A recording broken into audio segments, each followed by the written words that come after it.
लीजिए सुनिए मुंशी प्रेमचंद के लिखे कथा संग्रह मानसरोवर 3 की कहानी भाड़े का टट्टू, मेरी यानी समीर गोस्वामी की आवाज में। आगरा कॉलेज के मैदान में संध्या समय दो युवक हाथ से हाथ मिलाए टहल रहे थे।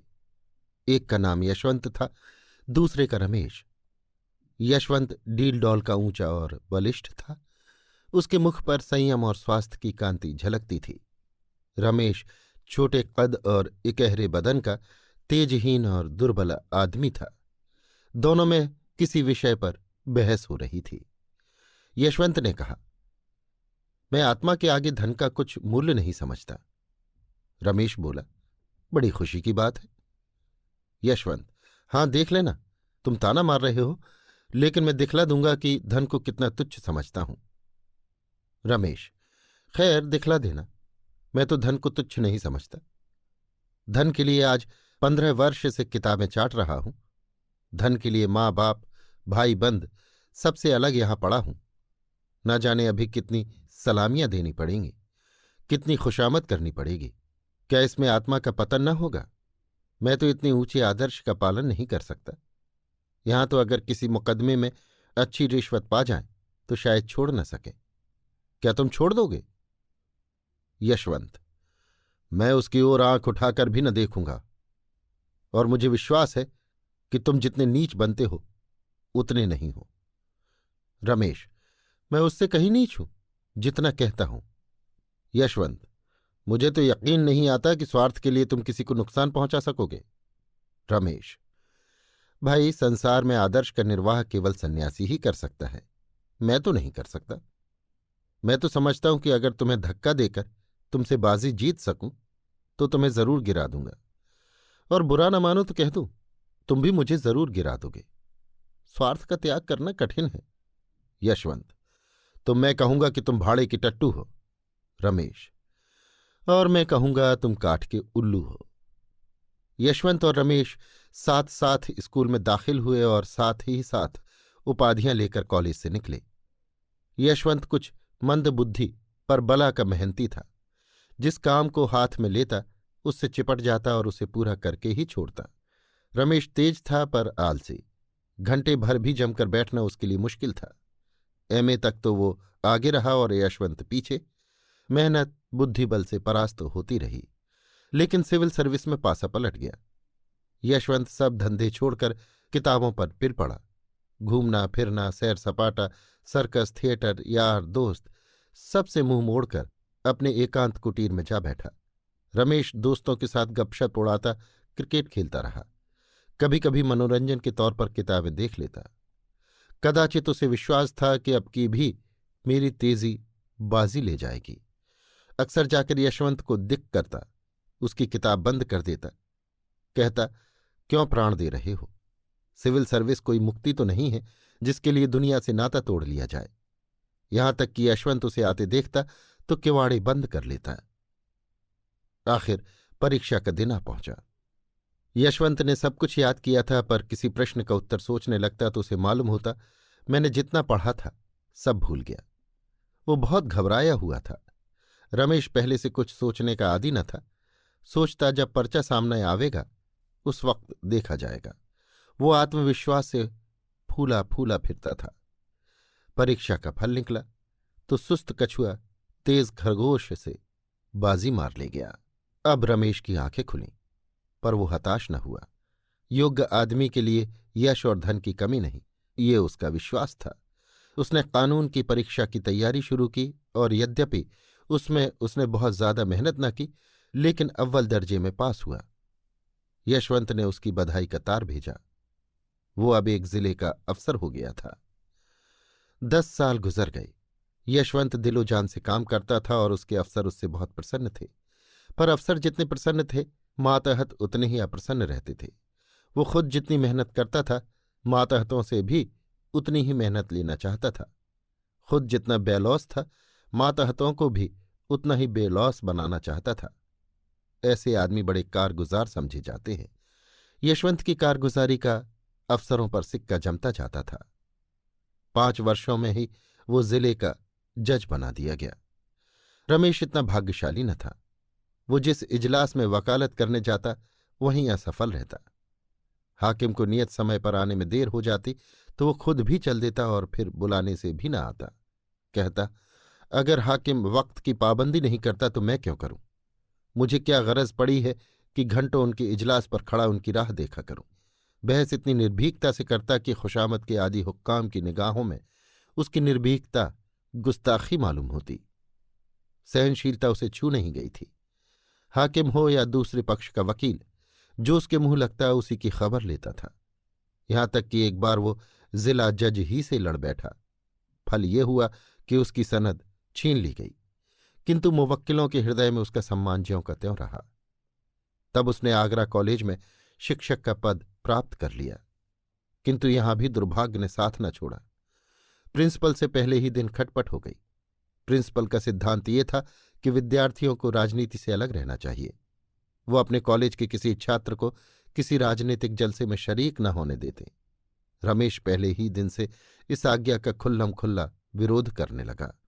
उसका कथन था कि अगर किसी को राजनीतिक जलसों में शामिल होना चाहिए तो विद्यार्थी को, ये भी उसकी शिक्षा का एक अंग है। अन्य देशों में छात्रों ने युगांतर उपस्थित कर दिया है, तो इस देश में क्यों उनकी जबान बंद की जाती है? इसका फल ये हुआ कि साल खत्म होने के पहले ही रमेश को इस्तीफा देना पड़ा, किंतु विद्यार्थियों पर उसका दबाव तिल भर भी कम न हुआ। इस भांति कुछ तो अपने स्वभाव और कुछ परिस्थितियों ने रमेश को मार मार कर हाकिम बना दिया। पहले मुवक्किलों का पक्ष लेकर अदालत से लड़ा, फिर छात्रों का पक्ष लेकर प्रिंसिपल से रार मोर ली, और अब प्रजा का पक्ष लेकर सरकार को चुनौती दी। वो स्वभाव ही से निर्भीक, आदर्शवादी, सत्यभक्त तथा आत्माभिमानी था। ऐसे प्राणी के लिए प्रजासेवक बनने के सिवा और उपाय ही क्या था? समाचार पत्रों में वर्तमान परिस्थिति पर उसके लेख निकलने लगे। उसकी आलोचनाएं इतनी स्पष्ट, इतनी व्यापक और इतनी मार्मिक होती थीं कि शीघ्र ही उसकी कीर्ति फैल गई। लोग मान गए कि इस क्षेत्र में एक नई शक्ति का उदय हुआ है। अधिकारी लोग उसके लेख पढ़कर तिलमिला उठते थे। उसका निशाना इतना ठीक बैठता था कि उससे बच निकलना असंभव था। अतिशयोक्तियां तो उनके सिरों पर से सनसनाती हुई निकल जाती थी। उनका वे दूर से तमाशा देख सकते थे, अभिज्ञताओं की वे उपेक्षा कर सकते थे। ये सब शस्त्र उनके पास तक पहुंचते ही न थे, रास्ते ही में गिर पड़ते थे। पर रमेश के निशाने ठीक सिरों पर बैठते और अधिकारियों में हलचल और हाहाकार मचा देते थे। देश की राजनीतिक स्थिति चिंताजनक हो रही थी। यशवंत अपने पुराने मित्र के लेखों को पढ़ पढ़कर कांप उठते थे। भय होता कहीं वो कानून के पंजे में न आ जाए। बार बार उसे संयत रहने की ताकीद करते, बार बार मिन्नतें करते कि जरा अपने कलम को और नरम कर दो, जानबूझकर क्यों विषधर कानून के मुंह में उंगली डालते हो। लेकिन रमेश को नेतृत्व का नशा चढ़ा हुआ था। वो इन पत्रों का जवाब तक न देता था। 5वें साल यशवंत बदलकर आगरे का जिला जज हो गया। देश की राजनीतिक दशा चिंताजनक हो रही थी। खुफिया पुलिस ने एक तूफान खड़ा कर दिया था। उसकी कपोल कल्पित कथाएं सुन सुनकर हुक्कामों की रूह फना हो रही थी। कहीं अखबारों का मुंह बंद किया जाता था, कहीं प्रजा के नेताओं का। खुफिया पुलिस ने अपना उल्लू सीधा करने के लिए हुक्कामों के कुछ इस तरह कान भरे कि उन्हें हर एक स्वतंत्र विचार रखने वाला आदमी खूनी और कातिल नजर आता था। रमेश ये अंधेर देखकर चुप रहने वाला मनुष्य न था। ज्यों-ज्यों अधिकारियों की निरंकुशता बढ़ती थी, त्यों-त्यों उसका भी जोश बढ़ता जाता था। रोज कहीं न कहीं व्याख्यान देता और उसके प्रायः सभी व्याख्यान विद्रोहात्मक भावों से भरे होते थे। स्पष्ट और खरी बातें कहना ही विद्रोह है। अगर किसी का राजनीतिक भाषण विद्रोहात्मक नहीं माना गया तो समझ लो उसने अपने आंतरिक भावों को गुप्त रखा है।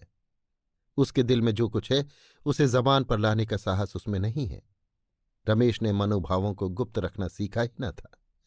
प्रजा का नेता बनकर जेल और फांसी से डरना क्या, जो आफत आनी हो आवे। वो सब कुछ सहने को तैयार बैठा था। अधिकारियों की आंखों में भी वही सबसे ज्यादा गड़ा हुआ था। एक दिन यशवंत ने रमेश को अपने यहां बुला भेजा। रमेश के जी में तो आया कि कह दे, तुम्हें आते क्या शर्म आती है, आखिर हो तो गुलाम ही। लेकिन फिर कुछ सोचकर कहला भेजा, कल शाम को आऊंगा। दूसरे दिन वो ठीक 6 बजे यशवंत के बंगले पर जा पहुंचा। उसने किसी से इसका जिक्र न किया।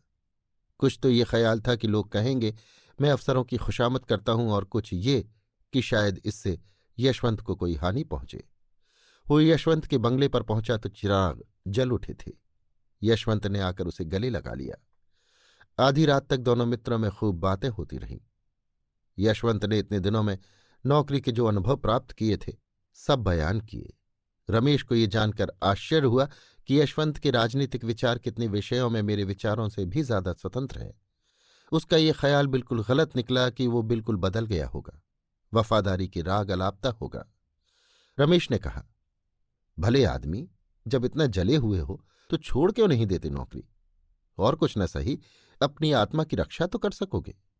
यशवंत, मेरी चिंता पीछे करना, इस समय अपनी चिंता करो। मैंने तुम्हें सावधान करने को बुलाया है। इस वक्त सरकार की नजर में तुम बेतरह खटक रहे हो। मुझे भय है कि तुम कहीं पकड़े न जाओ। रमेश, इसके लिए तो तैयार बैठा हूं। यशवंत, आखिर आग में कूदने से लाभ ही क्या? रमेश, हानि लाभ देखना मेरा काम नहीं। मेरा काम तो अपने कर्तव्य का पालन करना है। यशवंत, हठी तो तुम सदा के हो, मगर मौका नाजुक है। संभले रहना ही अच्छा है। अगर मैं देखता कि जनता में वास्तविक जागृति है तो तुमसे पहले मैदान में आता, पर जब देखता हूं कि अपने ही मरे स्वर्ग देखना है तो आगे कदम रखने की हिम्मत नहीं पड़ती। दोनों दोस्तों ने देर तक बातें की। कॉलेज के दिन याद आए। सहपाठियों के लिए कॉलेज की पुरानी स्मृतियां मनोरंजन और हास्य का अविरल स्रोत हुआ करती हैं। अध्यापकों पर आलोचनाएं हुईं। कौन कौन साथी क्या कर रहा है इसकी चर्चा हुई। बिल्कुल यही मालूम होता था कि दोनों अब भी कॉलेज के छात्र हैं। गंभीरता नाम को भी न थी। रात ज्यादा हो गई। भोजन करते करते 1 बज गया। यशवंत ने कहा, अब कहाँ जाओगे? यहीं सो रहो और बातें हो। तुम तो कभी आते भी नहीं। रमेश तो रमते जोगी थे ही। खाना खाकर बातें करते करते सो गए। नींद खुली तो 9 बज गए थे। यशवंत सामने खड़े मुस्कुरा रहे थे। इसी रात को आगरे में भयंकर डाका पड़ गया। रमेश 10 बजे घर पहुंचे तो देखा पुलिस ने उनका मकान घेर रखा है। इन्हें देखते ही अफसर ने वारंट दिखाया। तुरंत घर की तलाशी होने लगी। मालूम नहीं क्यों कर रमेश के मेज की दराज में एक पिस्तौल निकल आया। फिर क्या था, हाथों में हथकड़ी पड़ गई। अब किसे उनके डाके में शरीक होने से इनकार हो सकता था? और भी कितने ही आदमियों पर आफत आई। सभी प्रमुख नेता चुन लिए गए। मुकदमा चलने लगा। औरों की बात तो ईश्वर जाने, पर रमेश निरपराध था। इसका उसके पास ऐसा प्रबल प्रमाण था जिसकी सत्यता से किसी को इनकार न हो सकता था। पर क्या वो इस प्रमाण का उपयोग कर सकता था? रमेश ने सोचा, यशवंत स्वयं मेरे वकील द्वारा सफाई के गवाहों में अपना नाम लिखाने का प्रस्ताव करेगा। मुझे निर्दोष जानते हुए वो कभी मुझे जेल न जाने देगा। वो इतना हृदय शून्य नहीं है। लेकिन दिन गुजरते जाते थे और यशवंत की ओर से इस प्रकार का कोई प्रस्ताव न होता था, और रमेश खुद संकोचवश उसका नाम लिखाते हुए डरते थे। न जाने इसमें उसे क्या बाधा हो। अपनी रक्षा के लिए वो उसे संकट में न डालना चाहते थे। यशवंत हृदय शून्य न थे, भावशून्य न थे, लेकिन कर्म शून्य अवश्य थे। उन्हें अपने परम मित्र को निर्दोष मारे जाते देखकर दुख होता था। कभी कभी रो पड़ते थे, पर इतना साहस न होता था कि सफाई देकर उसे छुड़ा लें। न जाने अफसरों को क्या ख्याल हो, कहीं ये न समझने लगें कि मैं भी षड्यंत्रकारियों से सहानुभूति रखता हूं। मेरा भी उनके साथ कुछ संपर्क है। ये मेरे हिंदुस्तानी होने का दंड है। जानकर जहर निगलना पड़ रहा है। पुलिस ने अफसरों पर इतना आतंक जमा दिया है कि चाहे मेरी शहादत से रमेश छूट भी जाए, खुल्लम खुल्ला मुझ पर अविश्वास न किया जाए, पर दिलों से ये संदेह क्यों कर दूर होगा कि मैंने केवल एक स्वदेश बंधु को छुड़ाने के लिए झूठी गवाही दी। और बंधु भी कौन, जिस पर राजविद्रोह का अभियोग है। इसी विचार में 1 महीना गुजर गया। उधर मजिस्ट्रेट ने ये मुकदमा यशवंत ही के इजलास में भेज दिया। डाके में कई खून हो गए थे और मजिस्ट्रेट को उतनी कड़ी सजाएं देने का अधिकार न था जितनी उसके विचार में दी जानी चाहिए थी। यशवंत अब बड़े संकट में पड़ा। उसने छुट्टी लेनी चाहिए, लेकिन मंजूर न हुई। सिविल सर्जन अंग्रेज था, इस वजह से उसकी सनद लेने की हिम्मत न पड़ी। बला सिर पर आ पड़ी थी और उससे बचने का कोई उपाय न सूझता था। भाग्य की कुटिल क्रीड़ा देखिए। साथ खेले और साथ पढ़े हुए दो मित्र एक दूसरे के सम्मुख खड़े थे। केवल एक कटघरे का अंतर था, पर एक की जान दूसरे की मुट्ठी में थी। दोनों की आंखें कभी चार न होती, दोनों सिर नीचा किए रहते थे। यद्यपि यशवंत न्याय के पद पर था और रमेश मुलजिम, लेकिन यथार्थ में दशा इसकी प्रतिकूल थी। यशवंत की आत्मा लज्जा, ग्लानि और मानसिक पीड़ा से तड़पती थी और रमेश का मुख निर्दोषता के प्रकाश से चमकता रहता था। दोनों मित्रों में कितना अंतर था! एक कितना उदार था, दूसरा कितना स्वार्थी। रमेश चाहता तो भरी अदालत में उस रात की बात कह देता, लेकिन यशवंत जानता था रमेश फांसी से बचने के लिए भी उस प्रमाण का आश्रय न लेगा जिसे मैं गुप्त रखना चाहता हूं। जब तक मुकदमे की पेशियां होती रहीं तब तक यशवंत को असह्य मर्म वेदना होती रही। उसकी आत्मा और स्वार्थ में नित्य संग्राम होता रहता था, पर फैसले के दिन तो उसकी वही दशा हो रही थी जो किसी खून के अपराधी की हो। इजलास पर जाने की हिम्मत न पड़ती थी। वो 3 बजे कचहरी पहुंचा। मुलजिम अपना भाग्य निर्णय सुनने को तैयार खड़े थे। रमेश भी आज रोज से ज्यादा उदास था। उसके जीवन संग्राम में वो अवसर आ गया था जब उसका सिर तलवार की धार के नीचे होगा। अब तक भय सूक्ष्म रूप में था, आज उसने स्थूल रूप धारण कर लिया था। यशवंत ने दृढ़ स्वर में फैसला सुनाया। जब उसके मुख से ये शब्द निकले कि रमेश चंद्र को 7 वर्ष कठिन कारावास, तो उसका गला रुंध गया। उसने तजवीज मेज पर रख दी। कुर्सी पर बैठकर पसीना पोंछने के बहाने आंखों में उमड़े हुए आंसुओं को पोंछा। इसके आगे तजवीज उससे न पढ़ी गई। रमेश जेल से निकलकर पक्का क्रांतिवादी बन गया।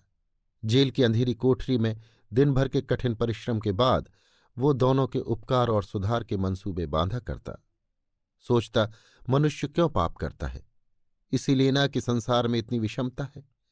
कोई तो विशाल भवनों में रहता है और किसी को पेड़ की छाह भी मयस्सर नहीं।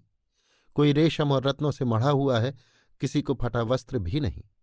ऐसे न्याय विहीन संसार में यदि चोरी, हत्या और अधर्म है तो ये किसका दोष है? वो एक ऐसी समिति खोलने का स्वप्न देखा करता जिसका काम संसार से इस विषमता को मिटा देना हो।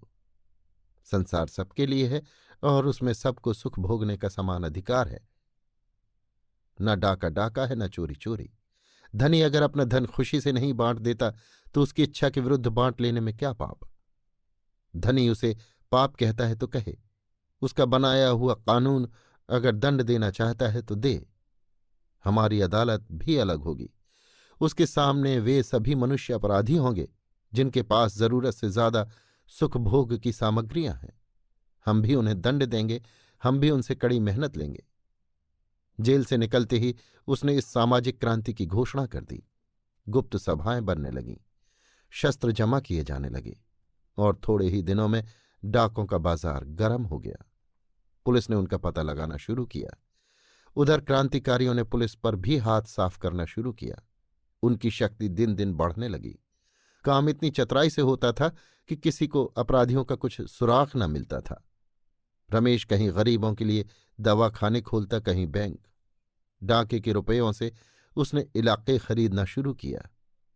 जहां कोई इलाका नीलाम होता वो उसे खरीद लेता।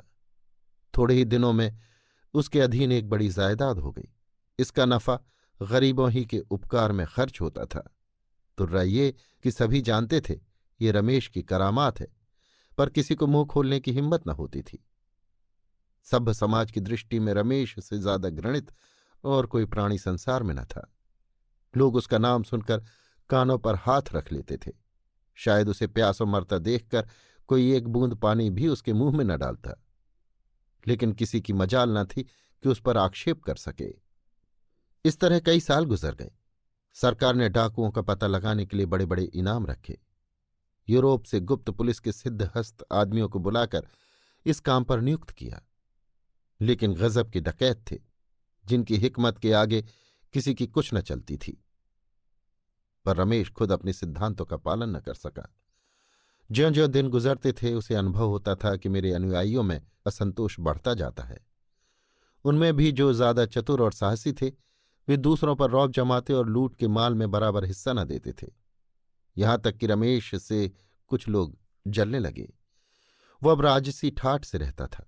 लोग कहते, उसे हमारी कमाइयों उड़ाने का क्या अधिकार है। नतीजा ये हुआ कि आपस में फूट पड़ गई। रात का वक्त था, काली घटा छाई हुई थी। आज डाक गाड़ी में डाका पड़ने वाला था। प्रोग्राम पहले से तैयार कर लिया गया था। 5 साहसी युवक इस काम के लिए चुने गए थे। सहसा एक युवक ने खड़े होकर कहा, आप बार बार मुझी को क्यों चुनते हैं? हिस्सा लेने वाले तो सभी हैं, मैं ही क्यों बार बार अपनी जान जोखिम में डालूं? रमेश ने दृढ़ता से कहा, इसका निश्चय करना मेरा काम है कि कौन कहाँ भेजा जाए। तुम्हारा काम केवल मेरी आज्ञा का पालन है। युवक, अगर मुझसे काम ज्यादा लिया जाता है तो हिस्सा क्यों नहीं ज्यादा दिया जाता?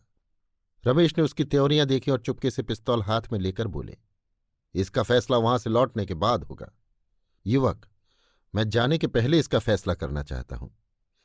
रमेश ने इसका जवाब न दिया। वो पिस्तौल से उसका काम तमाम कर देना चाहते ही थे कि युवक खिड़की से नीचे कूद पड़ा और भागा। कूदने फांदने में उसका जोड़ न था। चलती रेलगाड़ी से फांद पड़ना उसके बाएं हाथ का खेल था। वो वहां से सीधा गुप्त पुलिस के प्रधान के पास पहुंचा। यशवंत ने भी पेंशन लेकर वकालत शुरू की थी। न्याय विभाग के सभी लोगों से उनकी मित्रता थी। उनकी वकालत बहुत जल्द चमक उठी। यशवंत के पास लाखों रुपए थे, उन्हें पेंशन भी बहुत मिलती थी। वो चाहते तो घर बैठे आनंद से अपनी उम्र के बाकी दिन काट देते। देश और जाति की कुछ सेवा करना भी उनके लिए मुश्किल न था।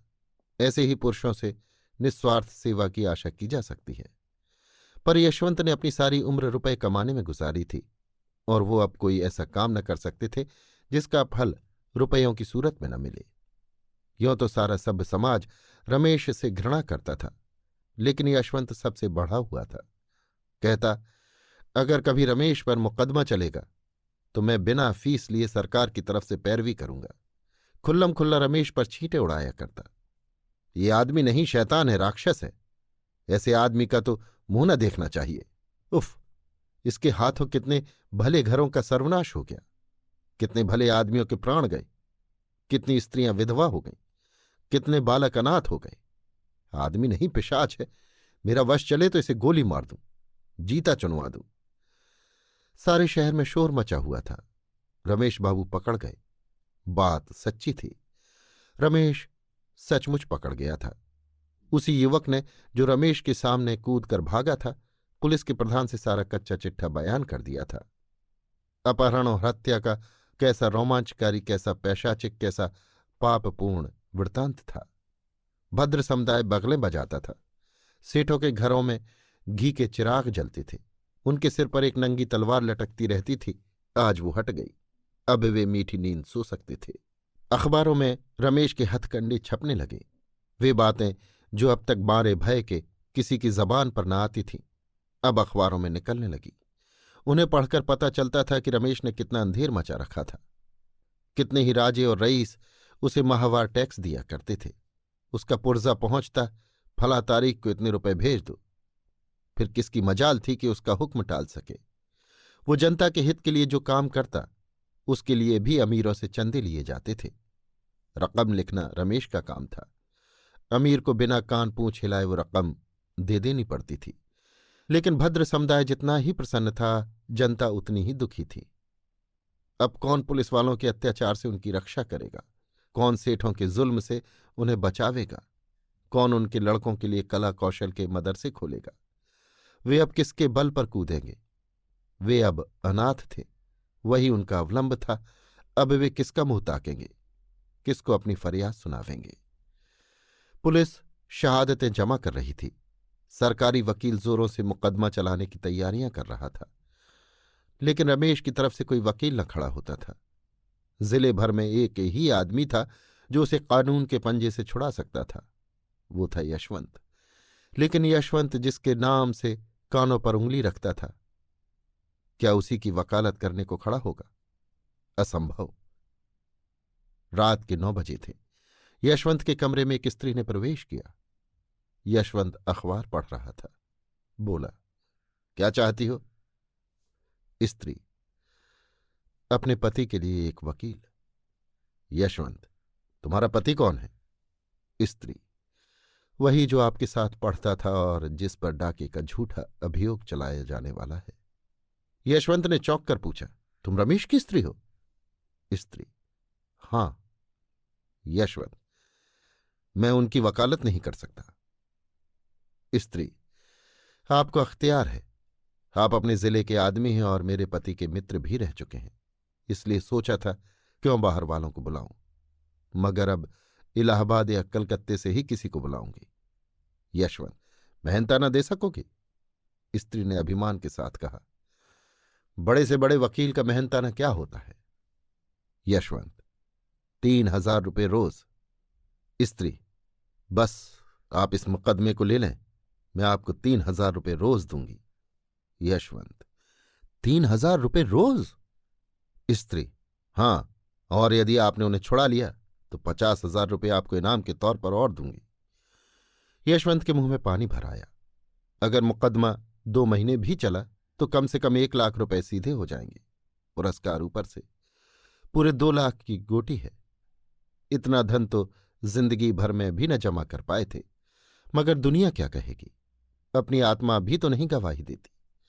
ऐसे आदमी को कानून के पंजे से बचाना असंख्य प्राणियों की हत्या करना है। लेकिन गोटी 2 लाख की है। कुछ रमेश के फंस जाने से इस जत्थे का अंत तो हुआ नहीं जाता। उसके चेले चापड़ तो रहेंगे ही, शायद वे अब और भी उपद्रव मचावें। फिर मैं 2 लाख की गोटी क्यों जाने दूं? लेकिन मुझे कहीं मुंह दिखाने की जगह न रहेगी। ना सही, जिसका जी चाहे खुश हो, जिसका जी चाहे नाराज। ये 2 लाख तो नहीं छोड़े जाते। कुछ मैं किसी का गला तो नहीं दबाता, चोरी तो नहीं करता। अपराधियों की रक्षा करना तो मेरा काम ही है। सहसा स्त्री ने पूछा, आप क्या जवाब देते हैं? यशवंत, मैं कल जवाब दूंगा, जरा सोच लो। स्त्री, नहीं, मुझे इतनी फुर्सत नहीं है। अगर आपको कुछ उलझन हो तो साफ साफ कह दीजिए, मैं और प्रबंध करूं। यशवंत को और विचार करने का अवसर न मिला। जल्दी का फैसला स्वार्थ ही की ओर झुकता है, यहां हानि की संभावना नहीं रहती। यशवंत, आप कुछ रुपए पेशगी दे सकती हैं? स्त्री, रुपयों की मुझसे बार बार चर्चा न कीजिए। उनकी जान के सामने रुपयों की हस्ती क्या है? आप जितनी रकम चाहें मुझसे ले लें। आप चाहे उन्हें छुड़ा न सकें, लेकिन सरकार के दांत जरूर खट्टे कर दें। यशवंत, खैर मैं ही वकील हो जाऊंगा। कुछ पुरानी दोस्ती का निर्वाह भी तो करना चाहिए। पुलिस ने एड़ी चोटी का जोर लगाया, सैकड़ों शहादतें पेश की। मुखबिर ने तो पूरी गाथा ही सुना दी, लेकिन यशवंत ने कुछ ऐसी दलीलें की, शहादतों को कुछ इस तरह झूठा सिद्ध किया और मुखबिर की कुछ ऐसी खबर ली कि रमेश बेदाग छूट गए। उन पर कोई अपराध न सिद्ध हो सका। यशवंत जैसे संयत और विचारशील वकील का उनके पक्ष में खड़े हो जाना ही इसका प्रमाण था कि सरकार ने गलती की। संध्या का समय था। रमेश के द्वार पर शामियाना तना हुआ था। गरीबों को भोजन कराया जा रहा था। मित्रों की दावत हो रही थी। ये रमेश के छूटने का उत्सव था। यशवंत को चारों ओर से धन्यवाद मिल रहे थे। रमेश को बधाइयां दी जा रही थीं।